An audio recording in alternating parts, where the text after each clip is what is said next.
Assalamualaikum semuanya. Pembahasan di dalam seperti apa, Prof. Yusril?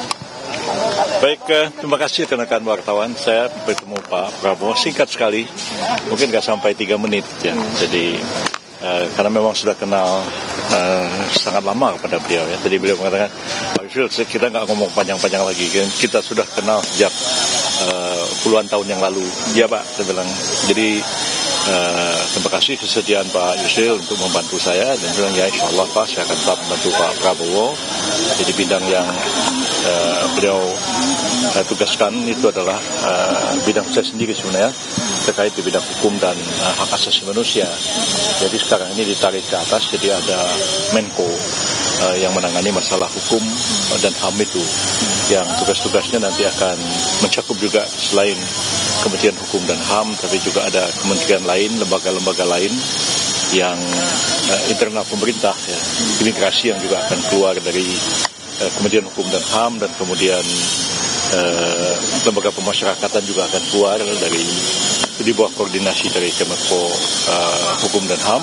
Dan juga kita tahu bahwa yang terkait dengan penegakan hukum itu akan dikoordinasikan bersama-sama sepanjang itu merupakan satu lembaga yang berada di bawah pemerintah, seperti misalnya juga kejaksaan, kepolisian, KPK tentu tidak, karena KPK adalah lembaga yang independen berada di luar pemerintah. Berarti Pak Yusril tetap di bidang hukum dan HAM nih Pak? Ya. Menteri Hukum dan HAM berarti apa ya? Bukan, Menko. Berarti ini Menko baru ya, Prof? Ya, jadi Menko Polhukam yang selama ini ada itu dipecah dua, ada Menko Politik dan Keamanan, dan satu lagi adalah Menko Hukum dan HAM. Pak, ada dua. Ada kisi-kisinya nggak atau apa gitu? Nggak ada. Tadi dijelasin nggak, Prof, kenapa Polhukam itu kemudian dipecah? Oh, enggak dijelaskan. Dan itu memang sudah diskusikan sejak lama oleh tim, dan hari ini enggak lagi mendiskusikan masalah itu. Tapi kalau dari pandangan memang semestinya dipecah atau seperti apa, Prof? Ya, bisa juga dipecah, karena memang ruang lingkup tugasnya itu memang cukup besar. Kalau sekarang ini ada Menko Hukum dan HAM, memang betul-betul fokus kepada pembangunan hukum dan penegakan hukum itu sendiri. Jadi dipisahkan dari politik dan keamanan. Pak, ini kan berarti tugas baru, kementerian baru gitu ya, berat nggak menurut Bapak? Enggak juga sih, sebenarnya dulunya pun saya sudah menangani masalah yang sama, masalah hukum dan HAM juga, cuman pada waktu itu di bawah koordinasi dari Menko Polhukam. Jadi bidangnya sih tidak sama sekali baru buat saya. Pak Yusril, tadi di dalam pada saat pertemuan dengan Pak Prabowo, apakah menandatangani fakta integritas, Pak?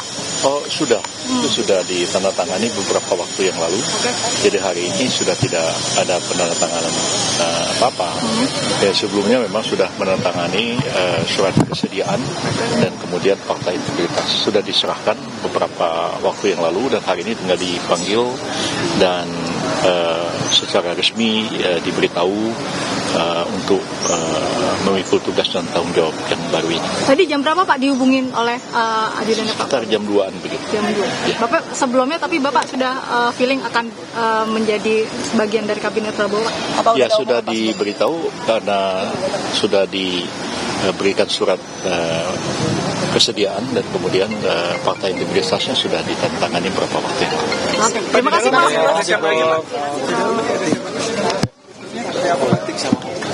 Masih ada di dalam di dalam masih ada beberapa tokoh. Pak Bahlil sudah selesai ya. Kemudian ada Pak Zul sudah selesai. Kemudian ada lagi Pak Muhaimin Iskandar barusan datang. Kemudian ada Pak siapa lagi ya dari Muhammadiyah tadi, Pak Mukti. Pak Mukti ya.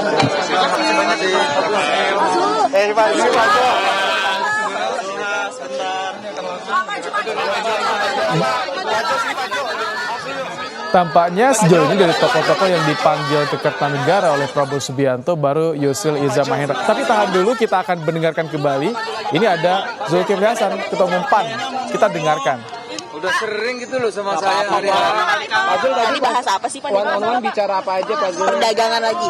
Tadi diminta Bapak Presiden terpilih agar membantu tugas yang teramat mulia beliau nanti di pemerintahan yang dipimpin oleh Pak Prabowo. Kira-kira itu intinya. Gimana lagi Pak untuk posnya apa Pak? Nanti Bapak yang akan mengumumkan Pak Presiden. Spesifiknya tadi Pak. Spesifiknya bahas apa Pak? Ya paling tidak Pak Prabowo kan sudah lama ini ingin kita tidak punya waktu yang panjang gitu. Waktunya pendek kan, agar kita bisa suasembada pangan, agar kita bisa jadi negara maju sekurang-kurangnya 2045 kira-kira begitu. Pak Zul berarti menko pangan ya Pak? Pamenko ya Pak? Pamenko ya Pak? Menko pangan ya Pak? Bidangnya nanti Bapak Prabowo yang akan menyampaikan. Menko atau Menteri Pak? Menko atau Menteri Pak? Pak, Menko ini berarti Menko Pak.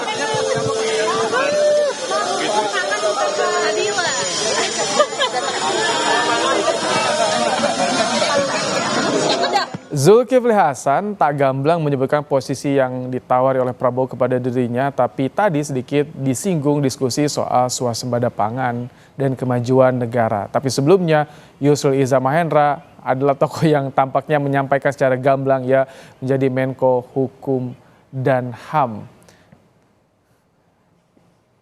Itu dia. Dan itu tadi beberapa tokoh tadi disampaikan oleh Yusril Iza Mahendra masih berada di Kertanegara, Jakarta Selatan bertemu dengan Prabowo Subianto.